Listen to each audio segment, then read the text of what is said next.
Good evening, everybody. Welcome to Dave and Jay's Power Bomb, where we're really completely unrealistic. This is my partner, Hook Dave. I'm not Hook Dave. No sorry, man. Listen, I'm not part of the Team Taz stable. It is April 28th. First match off the hop. Hangman Adam Page versus Hook Brian Dave. Cage. And Team Taz and the Dark Order are out there brawling before the bell even starts, before the match starts. And then before the match starts, Brian Cage powerbombs Page right on the rampway. Whoa, Ouch. incredible. Yeah. So, Cage is very dominant throughout the beginning of this match. Page is able to hit a top rope moonsault to the outside of the ring. It's pretty incredible. Yeah. And then, but shortly thereafter, Cage hooks into Drill Claw. And the ref's going down for that count. 1, 2. It wasn't a near fall. It was a 3. Probably the biggest win of Brian Cage's career here in AEW. He beat the number one contender to Kenny Omega's AEW World Championship. And the only reason he had that beatdown was because of Hook Taz and friends, help beat down Hangman before the thing, man. There's no way he would have legitimately done that. Taz must have been late giving Hook Taz his allowance. I don't know. I don't know. So then we cut to a limo party. It's Words the from Elite. the Elite. You got Kenny, the Young Bucks, Don, those good brothers are in the limo. And they're upset about Moxley trashing their trailer last week. I would be too. Yeah. Wouldn't you? I would. He is. But you know what? Hook Dave probably lives in a trailer by the river. Stop calling me Hook Dave. You're the I one that don't put the like hoodie it. I don't like it. Alright. So then we got next match. We got the Sydal brothers, Mike and Matt. They're going up against the AEW Tag Team Champions, the Young Bucks, non-title match. And those Sydal boys are good at flipping, man. They're flipping all over the place. That's about all they really had going for them throughout their entire AEW career, except even though one of them, never going to let you forget. Remember your fucking botch shooting Matt Press? Oh, I slipped. Oh, I'm going to blame Nakazawa because he got oil on it because he's all gross and stuff. It's true. More on Nakazawa later. Oh, yeah. But then we got the Johnny Cage super low blow going into the splits. Young Bucks hit that on one of the Sydal brothers. Man, that was awesome, man. It was great. We'll have a picture of it up there for sure. That leads into the BTE trigger, which pretty much ended the match. 1, 2, 3. Young Bucks win. They're getting iced down by Nakazawa after the match, post-match ice down. Like a good little bitch. And then they're interrupted by SCU, Kazarian and Christopher Daniels. And they're coming for those titles. I guess they're the new number one contenders in some weird way. And if they lose, they will no longer be a tag team together. Oh, yeah. And you know what now, Dave? What's that? Getting thirsty for the next little bit we get to talk about. Oh, yeah. Everyone's trying to sign Jade Cargill. Everyone wants a slice of her pie. Hey, can I tell you about a wet dream I had? Sure. So, I ended up, meeting this beautiful black girl. And it was like Jade Cargill and all this stuff. We went home, had the greatest, most intimate moments of our life. But then, all of a sudden the lights turned on and it was Sunny Kiss. Yikes. Oh boy, you live with that. Okay. So then, the next match, we got Orange Cassidy going up against Penta El Zero Miedo. He's got that translator guy, Alex Haberhaber. I'll figure out how to say his name later. Habanero. Is that it? Habanero? No. But I don't know. He thinks he's a wrestler or something. It's weird, but it works. And there's lots of early pocket play. He's trying to put his hands in his pocket, and Penta's trying to do the Zero Miedo, and that goes on for 2 minutes. Yeah, he's like, man, no, you play pocket pull. You don't hold it out here. And Orange Cassidy's like, doing the old pocket pull with the old circle finger in the hand. That's how you do it. Yikes. Okay. All right. Weird. Your heel turn is going too far. You're going weird now. Then Penta El Zero Miedo's got Orange Cassidy outside the ring. He hits a one-armed gorilla press. One arm. Oh, holding him up crazy. With all that strength. And then he hits a Canadian Destroyer, but then Orange Cassidy's able to pop up and hit the beach break right away. Translator gets on the mic, distracts the ref, talking shit about Trent's mom, and then Cassidy attacks the Translator. And then Trent throws Cassidy to microphone. Nailed. Yeah. Superman bonus microphone punch. That's right. And How many numbers do we get? 1, 2, and 3 of them. A big win for Orange Cassidy. I think he's undefeated in singles competition this year. And then we're backstage earlier today. Shivani's talking to Britt about the rankings. Britt's the #1 contender for Akito Shida's AEW Women's World Championship. So I don't know. I don't think we're having that match next week, though. I don't think they would have told us. I think they might be saving that one for a pay-per-view or something. But this leads into the Pinnacle versus Inner Circle Parley. They each got security with them for their entrances. The Inner Circle security have motorcycles. Vroom vroom. And they're talking about some types of rules for the parlay. Like everyone gets some allotted time to talk, but it didn't really work out that way. Yeah, all it was is like who's going to go in first, and it was like Sammy versus. I'm going to go in first because Sammy's the most angriest right now. Yeah, he's talking to Spears. I don't know. But then they're talking about Blood and Guts. They're having a match next week. I don't even think they told us what type of match it is. Like, it must be a 5-on-5 tag match. Probably no Some kind of crazy thing disqualification. going on. We're a horrible news agency. I don't think they said anything. I don't think they told us. And then like Dax, that weird FTR bald guy, gets on there and has personal issues. He's talking about Santana Ortiz's kids. It gets real weird. He says he's not afraid to die. It's fucked. And that was it for the parlay. Jericho basically, he got a little emotional. It was really good when Jericho talked. But basically, all I have written down is it's the Pinnacle Inner Circle parlay, aka shit talk each other. But I do have, and I quote from Hagar when they asked him, it was like, words and stuff. Yeah. I hope so. Alright, so then we have a match, or was it a match? Eddie Kingston versus Meiko Nakazawa. And he refuses to wrestle. Kingston refuses to wrestle. Nakazawa tries to snap him out of it with a keyboard shot to the back.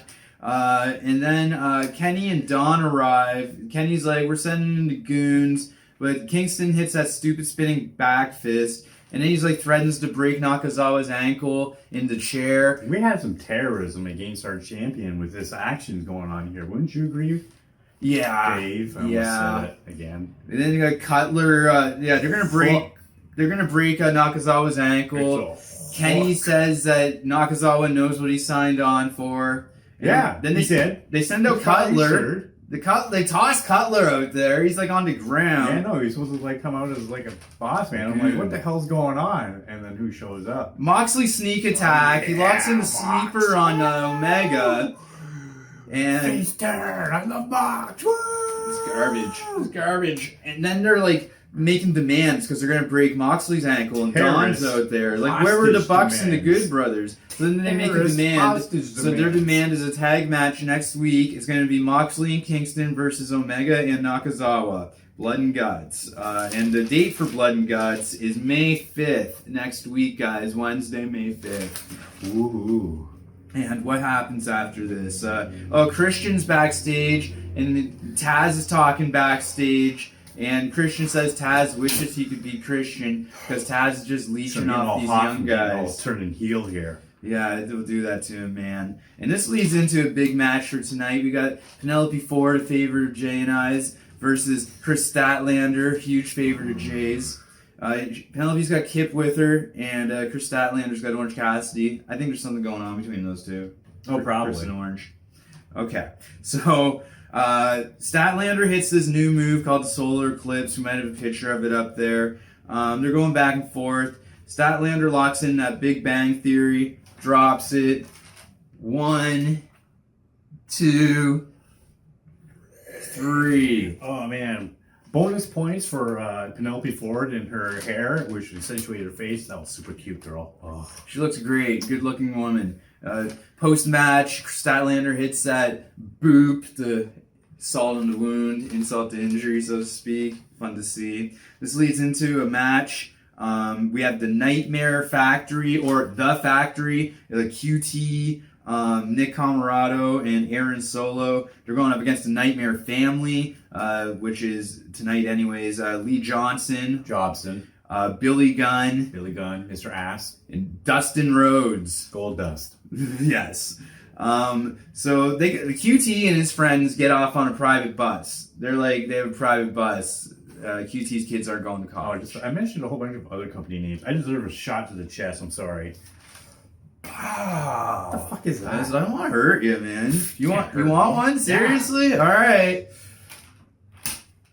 Ooh, I felt that one. I'm sorry, buddy. I'm sorry. You asked for it. I know. All right. So then. But as long as I have this wound, my heel turn will always be strong. What the hell is that about? Oh, jeez. Jobson's on fire, guys. He's like clearing house. But then they're outside the ring. They got that one guy, Anthony Ogogo. I guess he's a former some type of boxing medalist. He hits that Ogogo punch to Jobson outside. I guess it's supposed to shut down your whole body the way they're billing it. Make you people out. And then I think he hits Billy Gunn too for good measure. They slide. I deserved it too. Yeah, that's why he got it from last week because that's why he had that. Is that dark or something? Something like that. So they slide him in. QT's able to get the pin. And then Nick Colorado nails Dustin Rhodes with a cowbell shot after the match. Then the Gun Club, the kids, Dustin and Colton. Nepotism. Probably conceived during the Attitude Era when Stone Cold Steve Austin was doing his thing. They save. Nepotism saves the day. Colton and Austin. And then they're on a bus. Like, QT is like trying to get back to the bus, live to fight another day. Bus door opens. Big mess of blonde hair. Who comes out of there? Your former boss, Cody. Former boss. I still love you though, Cody. And he attacks QT as he should. QT's a piece of shit. I think we all know this. And then they're on top of the bus. Audrey is on top of the bus, reffing the non-match top of the bus fight. Cody locks in that figure four on top of the bus. QT's tapping like a bitch. Cody rejoices. Next week, Blood and Guts, Cody Rhodes versus QT Marshall. Yay! They're also saying for May 12th, which is not next week, but the week after, Yuji Nagata versus Jon Moxley, IWGP United States Championship on the line. I guess Moxley's been having that title for like 2 years now. We got to get it off him, guys. It's actually a big thing, so it's going to be awesome. Make sure you guys tune in for that one. 2 weeks from now. Yes. All right, now we got backstage. We got Miro, and he confronts Kit, and it's more than a confrontation. It's roid rage again. It is a super duper backstage brawl if I've ever seen one. A slobber knocker, if you will. How could it be a brawl? That was all steroids one-sided. Yeah, and it's like, where have you been? Where have you been? Oh, they're tossing him into shit. Where have you been? Roid raging on Kip. And then he has his arm in the door, slams the door into the arm. Kip might have a broken arm, guys. Going full misery. Like, what, you been, like, think you're Stephen King's, like, old lady now, Miro? And then... That's what your body's probably going to look like because of all the steroids. Have you seen Rhino? Then Miro forgives Kip. He forgives him. All is forgiven. I forgive you, Kip. Good talk. Girls, don't date Miro because he's a control freak, like... Miro might... Toxic relationships. He might make the cover tonight. We're still debating it. No, we're not. He's never going to make the cover. Why are we going to put a juice monkey like that up front? Maybe we're going Penelope Ford and Kris Statlander. You know why. Alright, this leads in to our main event. It's the TNT Championship match. We got Preston Vance, a.k.a. number 10 in the Dark Order. I don't know how he gets a TNT Championship match. And then they say he's number 5 contender in the rankings, like for the World Championship, I guess. That's pretty whack to me. So, of course, he's going up against Darby Allin, Sting, with Sting. They say, like, Darby, I think it's his 7th consecutive title defense or something. They're going back and forth. Not too many highlights to call. There's a point in the match where Sting stares down, like, all 10 members of the Dark Order. Doesn't lift a finger. Yeah, but, you know, it's like you knew the Dark Order weren't going to do anything. Like, maybe back when Brody Lee was still going on, you know, but then Brody Lee would have just been all like, Sting, chokeslam and death, and then discus clothesline. I'm like, fuck you, Sting. During all this stare-down brouhaha, I just see this one guy run from the crowd with some pimp-ass khaki shorts on and throws fucking Darby Allin head first into the ring post. You know, this is kind of controversial because I guess Jacksonville and Florida is kind of considered really trashy, and Ethan Page, who's from Hamilton, which is in Southern Ontario, which is really trashy. So what the hell just happened? He's stepping it up. He doesn't want to be trash no more. He's wearing khaki shorts now. How is that an upgrade? He's upper class. Because he's on AEW instead of CPW. Like, it's a huge difference. He was on Alpha 1 in Hamilton, Ontario. Thank God. Okay. We'll get an interview with Ethan Page's brother very soon. Justin Graves. No, it might be Josh Alexander's brother. We're just making things up as we go. Don't spread fun about Ethan Page. He's a hometown boy who did good. Don't worry. Ethan Page. Darby Allin, he's had enough. He's tearing off that mask of number 10. I can see why number 10 wears the mask. And then number 10, I guess his stupid finishing move is he got the full Nelson, like the laziest submission move in wrestling.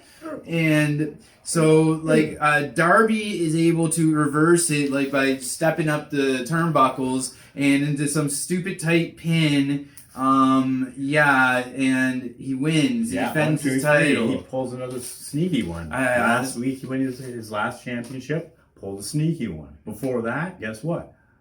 Pulled a sneaky one. 1-2 sneakeroo. You guys have to come up with a strategy. All the wrestlers out there, you have to come up with a good strategy about how to deal with his sneakiness. As soon as you solve that riddle, you'll take that title. Grease your body up like Sonny Kiss greased you up when you woke up the other night when you thought it was Jade. Then you can slip out of these sticky situations. So then, after the match, there's a show of respect. Darby rips the Brody band off number 10's arm and holds it up. Like, yeah, Brody. We love Brody. And then what comes reeling up his ugly head again? Sneak attack from Scorpio Sky onto Darby and Sting. They're beating up Sting. Ethan Page is there too. Scorpio Sky hooks in the heel lock on Sting. Sting wasn't tapping though. I was watching. Sting will never tap. And then they're giving the beats to Darby and Sting for a bit, but they're saved by, I don't think it was Jake Roberts who saved him. He was there. It's saved by Murder Hawk. Big time save. And it's a good episode leading into Blood and Guts. Oh, this is going to be so weak. Submit. I can subscribe to something out of here.